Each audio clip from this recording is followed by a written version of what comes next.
Kinumpirma ng ABS-CBN nitong Huwebes na nakatanggap sila ng Notice of Termination mula sa TV5, kaugnay ng kanilang TV Content Supply Agreement.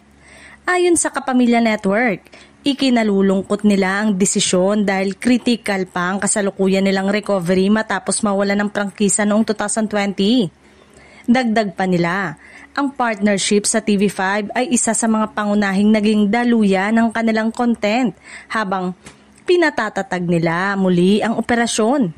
Nilinaw ng ABS-CBN na hindi sinasadya o sinadya ang pagpapaliba ng mga bayad na siyang dahilan umano ng termination. Gate nila, patuloy nilang tinutugunan ang kanilang obligasyon sa loob ng 30 araw na ibinibigay na panahon. At walang katotohanan ang mga aligasyong may willful delay sa settlement.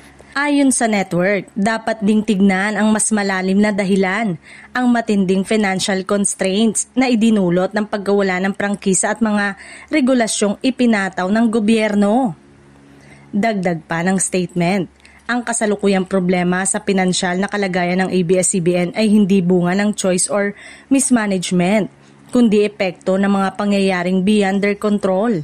Sa kabila nito, tiniyak nila na nananatili silang committed na tuparin ang kanilang bahagi sa kasunduan at bukas sila sa anumang pag-uusap upang maresolba ang sitwasyon.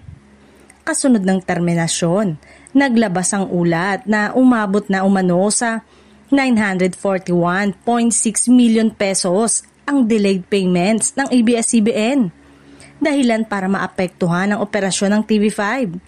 Bagamat hindi pa nagkokomento ang TV5 ng mas detalyado sa issue, nagpahayag naman ng pagkabahala ang ilang industry observers dahil maaaring makaapekto ito sa lineup ng mga programang umaasa sa Kapamilya Production.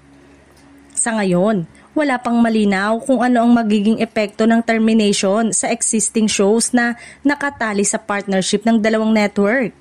Gayunpaman, inaabangan ng publiko kung paano tutugon ng ABS-CBN sa panibagong hamong ito sa kanilang pagbabangon. Habang umaasa ang marami na mahanapan ito ng paraan para hindi tuluyang masira ang ilang produktong minahal ng kapamilya at kapatid viewers.